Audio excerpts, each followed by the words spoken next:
Tonight on News Center, two Koreas agree to hold border talks next week. It's a follow-up on an earlier agreement. Will this lead to higher-level talks? Another attack. Gunmen hold 170 hostages at a hotel in Mali. At least 3 people are killed as Parisians grasp for normalcy following a week as a hunt for terror suspects continues. And President Park Geun-hye is in the Malaysian capital to attend the Asean Regional Summit. Another key focus would be whether the South Korean leader and the UN chief would discuss Bon's future visit to Pyongyang. It's Friday, November 20th, 2015.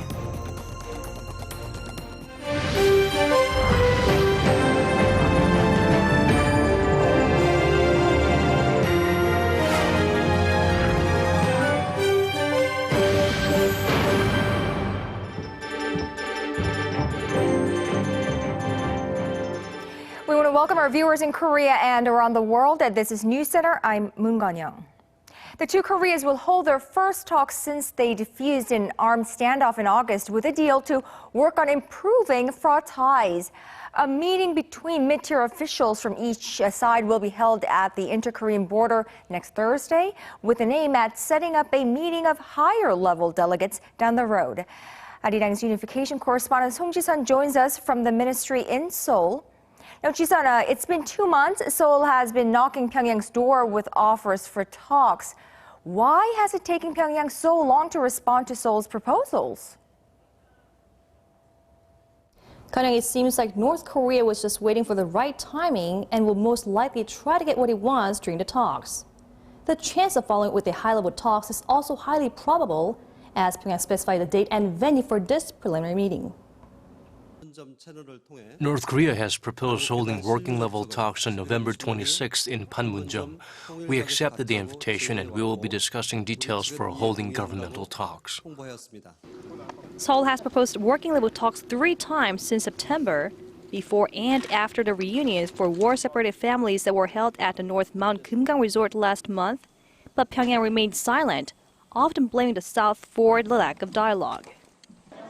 As for its host, setting up a permanent channel of exchanges for the war-separated families and holding regular reunions are the top priorities, although Pyongyang is likely to demand preconditions. North Korea has been compliant in its agreement reached with the South, holding family reunions last month and increased civil exchanges. However, Pyongyang is likely to have demands, in particular the resumption of tours at Mount Kumgang. The tours were discontinued after a South Korean tourist was shut down by a North Korean soldier in 2008, and Seoul also imposed sanctions on Pyongyang after the South Cheonan warship was torpedoed in 2010. Experts also suggest that the North leader Kim Jong-un will try to achieve progress in inter-Korean relations in order to boost the stability of his regime, ahead of a major gathering of his ruling Workers' Party set for May 2016. The latest invitation comes as the UN confirmed that discussions are underway for its Secretary General Ban Ki-moon's trip to North Korea and indicates that Pyongyang may be seeking more channels for dialogue with the international community after years of heightened sanctions and isolation. Back to you. Looks like we're back on again at the games afoot. Hopefully the talks would ease the ways for the two Koreas to get on with discussions. Our Song Ji-sun reporting from Seoul's Unification Ministry. Thank you, Ji-sun. The United Nations has passed a resolution on North Korea's grave human rights situation. It's been an annual thing for about a decade now, adopting resolutions on the reclusive state's human rights violations. But, as our Connie Kim reports, this year's contains much stronger wording than the ones gone by. The UN General Assembly's Third Committee has overwhelmingly passed a resolution on North Korea's human rights situation. The resolution, drafted by the European Union and Japan, was adopted Thursday with 112 votes in favor, 19 against, and 50 abstentions. That's the largest support since 2005, when the resolution was first submitted. Like last year's, the resolution lists the regime's human rights abuses, including torture, public executions, and rape, and calls for the North Korean leadership to be referred to the International Criminal Court. Newly added was a call for North Korea to become a member of the International Labor Organization, abolish its political prison camps, and immediately release prisoners. It also included calls for the UN Security Council to continue discussing and engaging in North Korea's human rights issues. But despite newly added calls to improve the regime's dire human rights situation, some experts say the resolution is less likely to deal a heavy blow, especially as a top UN official is to visit Pyongyang. The resolution does not hold any binding measures. Also, as the passage of the resolution comes before UN Secretary General Park Geun-hye's visit to the north, it will be hard for the resolution to strongly pressure North Korea. In addition, the low possibility of North Korea's human rights issues being up for debate next month at the UN Security Council is also another reason North Korea is less likely to feel the impact of the resolution passage. This, as the resolution did not pass with the unanimous support of council members like last year. Connie Kim, Arirang News. Another breaking news, another terrorist attack, this time in Mali, a northwestern African country. At least 3 people are dead and around 90 are being held hostage at a hotel in the country's capital, Bamako. Bruce Harrison is live in the studio with me. Bruce, initial reports have indicated that there were about 170 hostages held at this hotel, and that number has changed. What do we know about the hostages? What do we know about the gunmen? Hello, Connyoung. The hostages are staff and guests at the Blue Radisson Hotel in the center of Bamako. That hotel is known for having a lot of expat guests. The gunmen appear to be Islamist terrorists. Well, special operations are ongoing as we speak. What can you tell us about that? So far, we know that 80 people have been freed from the hotel. Government security forces were making their way floor by floor to clear the building. A senior security source said they were let go, that's the hostages let go, after being made to recite verses from the Quran. That same security source said the hotel's operator said the attackers entered the building shouting Islamic slogans. Security forces have secured the streets around the Blue Radisson. It's unclear if more hostages will be freed from inside soon. The number of gunmen is also unclear. Security source said 10. The hotel operator said it believes there are 2 inside. Bruce, the attacks by ISIS on Paris, that killed 129 people. And in this attack a week later, do we have any indication that ISIS was behind this hostage action? So far, no group or individuals claimed responsibility for this attack. And Mali has had a lot of terrorist activity over the past several years.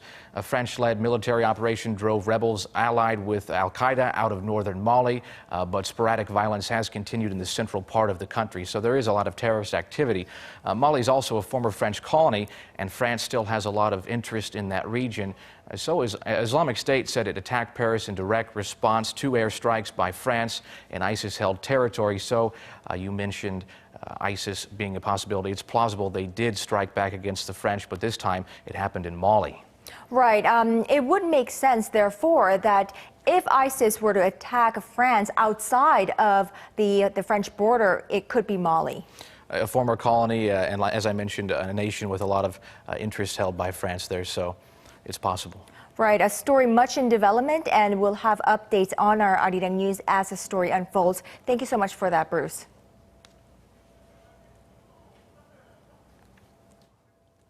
It's been 1 week since the deadly terrorist attacks in Paris that shocked the world, which served as a wake-up call to the whole world of the depth and breadth of this terrorist group. Still, new developments keep coming in from a very much ongoing operation in Paris, hunting down this terrorist group. Let's go live to our correspondent on the ground, Natalie. French authorities are telling us that the third attacker of Friday's terrorist attacks was actually killed during Wednesday's raids in Saint-Denis.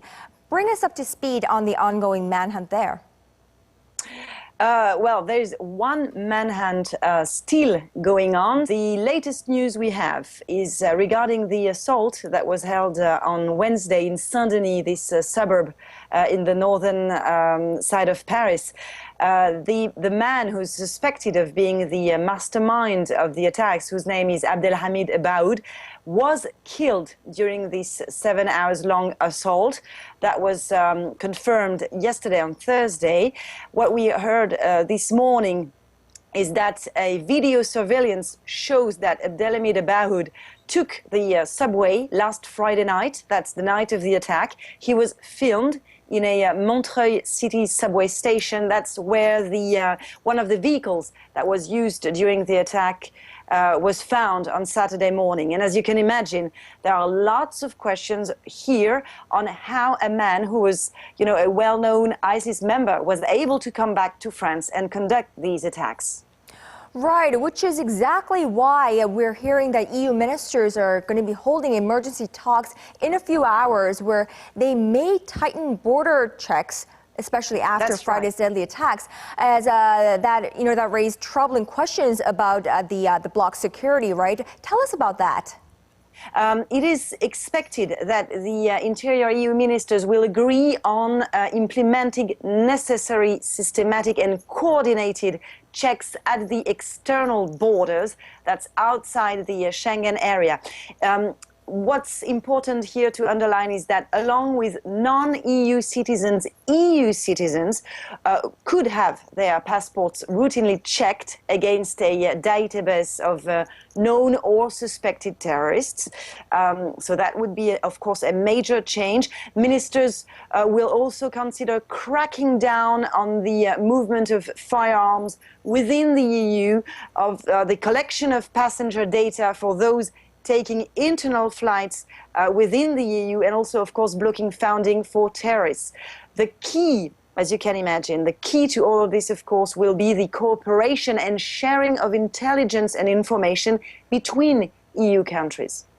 Now, Natalie, it's been 1 week since the Paris terrorist attacks, and although the massive manhunt operations are still underway, Parisians, we're hearing, are trying to their best to go back to their daily lives.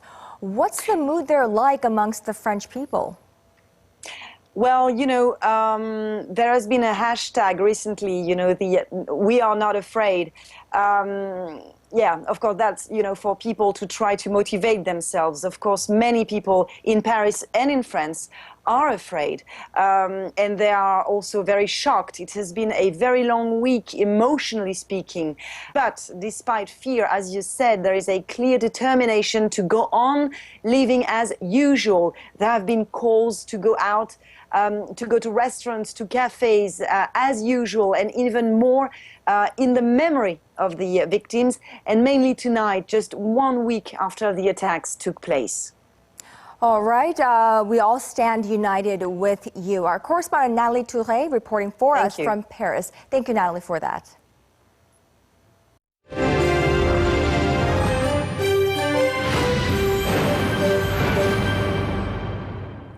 President Park Geun-hye is now in the Malaysian capital of Kuala Lumpur on the final leg of her three-nation tour. She's set to attend a string of summits with her ASEAN counterparts. Our Hwang Sang-hee is traveling with the president. She joins us from Kuala Lumpur. Sang-hee, the president is finally nearing the end of this over a week-long tour. What does she have left on her agenda for the last few days? Kanyang, Kuala Lumpur is the third and final stop of President Park's 10-day tour, which already took her to Turkey and the Philippines for the G20 and the APEC summits. Throughout the weekend, President Park will meet with the APEC leaders as well as other major world leaders. On Saturday, President Park will attend the ASEAN Plus 3 summit, comprised of 10 ASEAN nations and its 3 Northeast Asian dialogue partners, South Korea, China, and Japan. President Park will attend the ASEAN Plus 3 summit to review their achievements in the sector of economy, finance, and science and discuss cooperation measures down the road. On the sidelines of the summit, President Park will hold her first summit talks with Australia's new Prime Minister, Malcolm Turnbull, who took office in September. On Sunday, President Park will attend the East Asia Summit. The annual meeting brings together leaders from ASEAN and its 8 dialogue partners, including the US, China, and Japan, to discuss regional and global issues. South Korea's presidential office said President Park plans to seek cooperation from the EAS leaders for North Korea's denuclearization. Separately, the South Korean leader will hold a meeting with her ASEAN counterparts. Here, President Park is expected to reaffirm South Korea's willingness to contribute in the mutual growth of the ASEAN economic community. Through the string of summits with her ASEAN counterparts, President Park plans to build a foundation for a new form of cooperation with the ASEAN economic community that's set to be launched at the end of this year. Kanyang? Well, Sang-hee, keep up the great work. That was our Hwang Sang-hee reporting from the Malaysian capital. Building a strong foundation for the cooperation between Korea and the ASEAN economic community seems to be a promising goal ahead, as our Hwang Sang-hee just mentioned. What is the AEC and how will it impact the economic relations between Korea and the Southeast Asian region? Our Shin Se-min has that covered. Se-min. Encompassing 10 member states, the Association of Southeast Asian Nations, or ASEAN, is considered one of the most diverse and competitive regions in the world. Collectively, the 10 member states would comprise the 7th largest economic powerhouse in the world, on track to becoming the 4th largest economy by 2050. Being the 4th largest exporting regions in the world, trailing only behind the EU, the US, and China, the association is aiming to set up a free trade bloc within its members called the ASEAN Economic Community, or the AEC. The AEC is aimed at bolstering the region's economic clout by liberalizing trade in goods, services, and investment, a landmark trade and economic cooperation for the region. In light of this, the Korea Chamber of Commerce and Industry and the Malaysian Chamber of Commerce held its second ASEAN-Korea Business Council in Kuala Lumpur on Friday. The council, first launched back in 2014 under the agreement of the Korea-ASEAN Summit, aims to broaden the cooperation and network in the private sectors between Korea and ASEAN countries. Executive Vice Chairman of the KCCI said that should the ASEAN Economic Community were to launch by the end of this year as initially planned, it would create a mega economic pact comprised over 630 million people, churning out $2.5 trillion worth of GDP, which underlines the importance of pursuing a more active cooperation between Korea and the ASEAN region. Thanks, Se-min, for that. Now, 10 Southeast Asian heads of state and 9 world leaders, including President Park Geun-hye, are meeting in Malaysia to discuss trade, economic issues, as well as North Korea's nuclear program. Terrorism and disputes over the South China Sea are also on the agenda for the regional leaders. Let's turn for some experts' view. We are now joined live in the studio by Ambassador Chung Hae-moon, former Secretary General of the ASEAN Korea Center. Ambassador Chung, welcome to the program. To see you. Now, the transformation of this diverse regional economy into an ASEAN community, the ASEAN by the year's end, this includes 3 pillars: the ASEAN political security community, the ASEAN economic community, and the ASEAN social and cultural community. How will this creation of this community impact Korea-ASEAN ties? I think the launch of ASEAN community at the end of the year will be a landmark opportunity for strengthening the ASEAN-Korea strategic partnership, the importance of which was eloquently highlighted by last year's ASEAN-Korea commemorative summit held in Busan on the anniversary of 25th dialogue partnership between Korea and ASEAN. And I believe that it will stimulate the bilateral relationship between Korea and ASEAN in many different ways. On the economic front, I think it will solidify overall economic exchanges between Korea and ASEAN in areas such as people-to-people exchange, tourism, development cooperations, and trade and investment. And also on the political security front, I think it will urge a new era of cooperation between Korea and ASEAN. Now, Korea and ASEAN will be in a position to talk about security and political cooperation in areas such as in non-traditional security areas.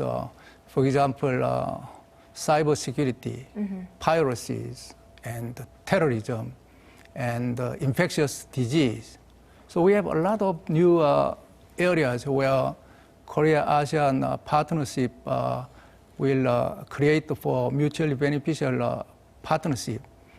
And also Korea and ASEAN will be an ideal partners for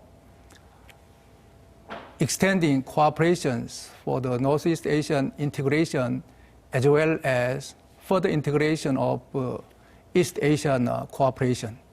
Right, so this embraces the entire Asian region, so I suppose this is a very important step forward between Korea and the ASEAN bloc. Absolutely, yes. Right, the China-led or China and ASEAN-led RCEP, Regional Comprehensive Economic Cooperation, that is going to be at the center stage of President Park and ASEAN leaders meeting this time around. What can you tell us about that? How is the South Korean leader going to go about so that Korea could have an upper hand in the formation of the RCEP? Well, currently in the Asia Pacific, we have two competing trade liberalization initiative. One is RCEP led by ASEAN, the other being TPP led by the United States. But this time, ASEAN Plus 3 Summit as well as East Asia Summit will focus on the negotiation on RCEP. But as a matter of fact, as you know, the three leaders of Korea, Japan, and China has met just at the beginning of this month. Right. And they gave full support for accelerating the negotiation for RCEP, together with the negotiation for China, Korea, Japan free trade agreement.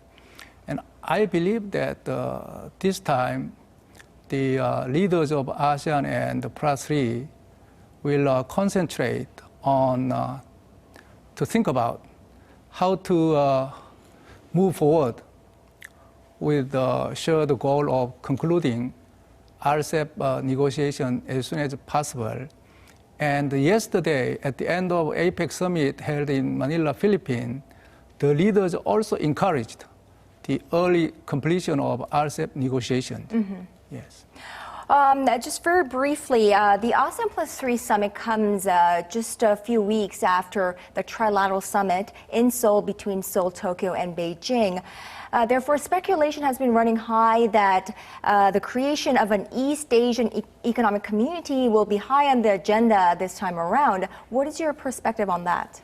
Well, the idea of East Asian economic community was the brainchild of East Asia Vision Group 2, where Korea has played a pivotal role. And at the end of the work of the East Asia Vision Group 2 in year 2012, the new vision of establishing East Asia Economic Community was conceived. And then the recommendation of the vision was submitted to the ASEAN Plus 3 Summit in November 2012 at Phnom Penh. And now the 13 countries, including Korea, Japan, and China, and ASEAN, I think are all agreeable to the idea of establishing East Asia Economic Community by year 2020.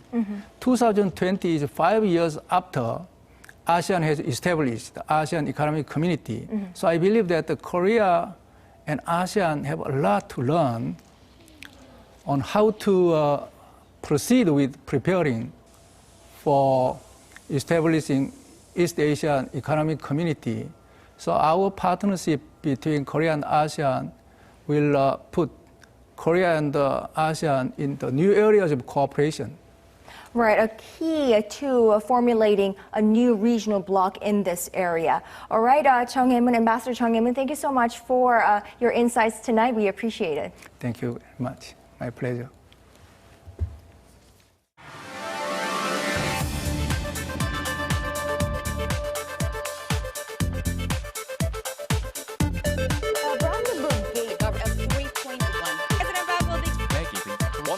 A special part founding of its ruling workers. Camera filming me, although following the new Final at a cabinet events. Same title. I during the 1 week resistance from the visitors to Island.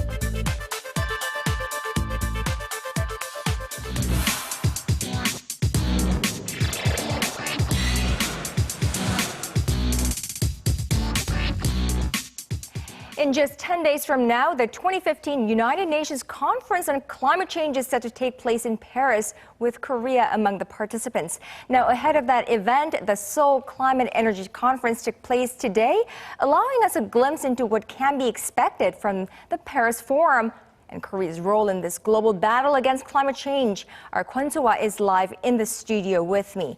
So it doesn't seem like a coincidence that this event took place less than 2 weeks prior to the Paris summit. Yes, very timely, Konyang. And that makes it very easy to understand the theme of the meeting, which is on the road to Paris and Green Big Bang. And you know what's mentionable is that there were talks of a cancellation of the meeting because of the terror attacks in Paris last week, of course.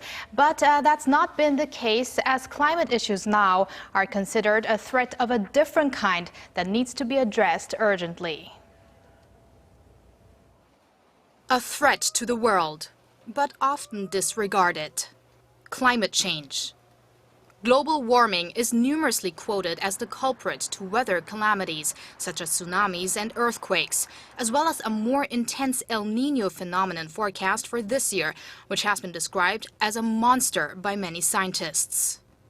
However, participants at this Seoul Energy Conference Friday agreed that it's quite unrealistic to reduce altogether carbon dioxide emissions, the main cause of the problem, but that instead everyone, developing and developed countries alike, need to cooperate in slowing the process down. I was born in 1949.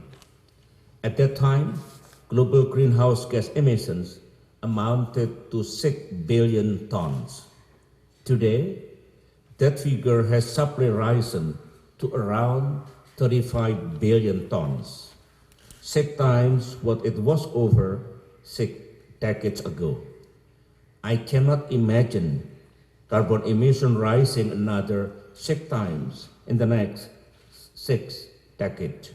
That is not the world I want my 3 grandchildren to live in. That's why many see a future in renewable energy. Appliances.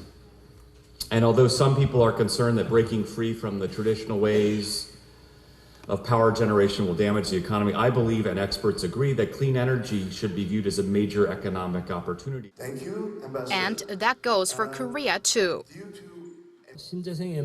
Low global oil prices are giving companies more chances for investments. By combining cheaper renewable energy with advancing ICT, new businesses are continuously created.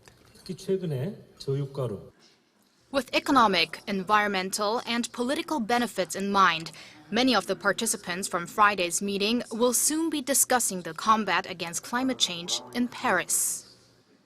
The expectations for the conference this time are higher than ever and could be the most important 2 weeks of the meeting's history. The Paris Agreement, which is predicted to be legally binding, and a more detailed one, the COP decision, are to be born. So legally binding, hopefully, because many complain that these climate change conferences don't give away or don't conclude with a practical outcome. You could say that again, but this time they are really very optimistic. So let's see what prospects experts have of the outcome in Paris. Now, first of all, here, avoiding a gridlock, that's a very positive thing to look forward to, and a process where members review each other's pledges. That includes financial aspects, meaning how much each country will spend on fighting climate change. They also expect parties to submit their intended nationally determined contributions, declaring what actions members will take, as well as strong commitments by key players like the U.S. and China. Well, looking forward to this summit, and great reporting there. Thank you so much for that. Thank you.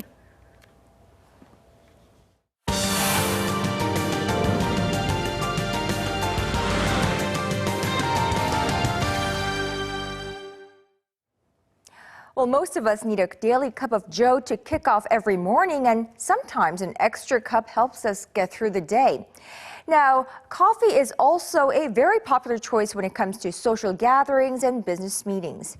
As such, for most Koreans, drinking coffee has become an important part of everyday life.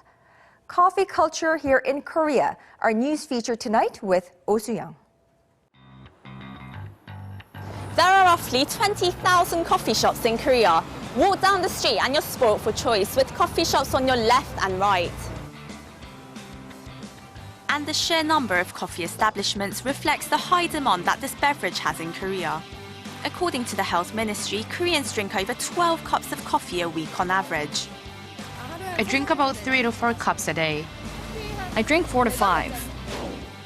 Euromonitor International says Koreans' yearly consumption of coffee comes sixth in the world, after the likes of the US, Brazil and Germany. In fact, the country's annual coffee bean imports are expected to reach a historic high this year. As supply of coffee exceeds demand, the dominance over consumption and sales have shifted. So consumers either seek out cheap coffee shops or specialized cafes. So Korea's coffee market is shifting to meet these changes. With ever-increasing thirst for coffee, customers are flocking to small but cheaper coffee brands. You can get an entire litre of your daily brew for just around $1. That's far less than you'd have to pay for a much smaller cup from a big coffee franchise. In the past several years, the low-cost coffee market has been rapidly growing. And this low-cost coffee chain opened 300 new stores across the country in the last 8 months. Each store serves around 1,000 customers a day. Our top-selling stores see around 1,500 to 2,000 customers. As low-cost coffee shops are smaller in size than your usual coffee franchise shop, various operation costs can be saved, which lowers beverage prices.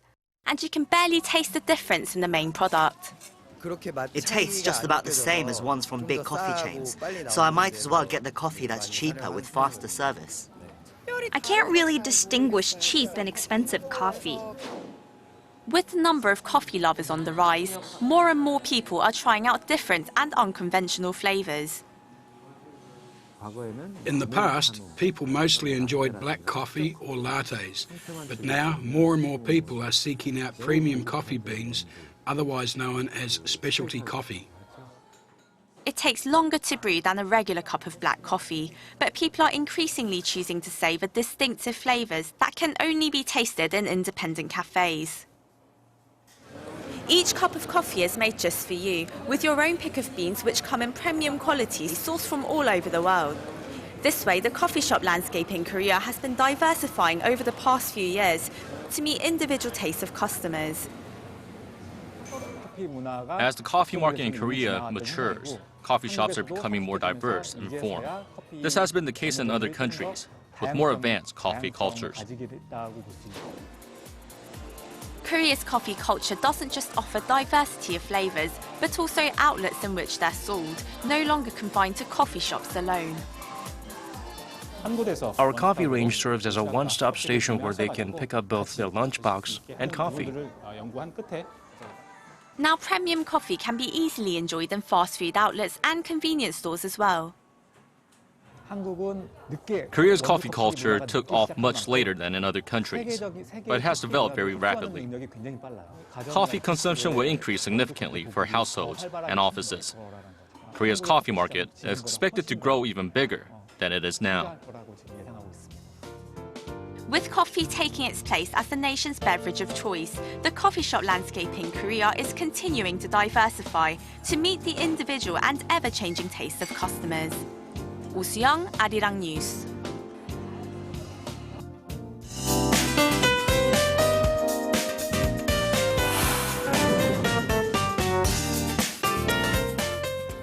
Well, the weekend is upon us, meaning what the weather has in store for us will determine how we'll be enjoying the much too short weekend. Ji-hyun.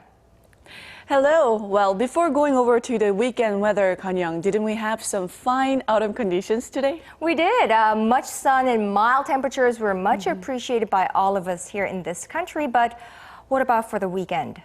Well, conditions will be dry and milder than today in the capital, but in contrast, mornings will be colder with the mercury plunging to 6 degrees Celsius. So the central parts of the country could wake up to some frost, but highs will remain in the upper teens on both Saturday and Sunday. So on that note, let's take a closer look at the readings for tomorrow.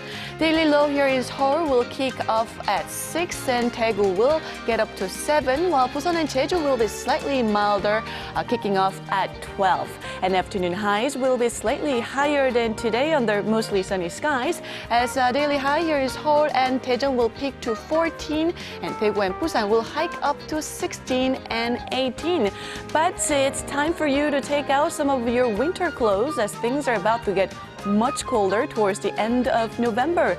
Lows will drop to below 0 about a week later here in the capital, so it's about that time to get ready for the cold season. That's Korea for you, and here's a look at the weather conditions around the world.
Well, according to our Jihan, this weekend seems to be the last autumn weekend here in Korea, so perhaps a visit out to one of those palaces in downtown Seoul would be a great way to spend the last weekend of fall here in Seoul.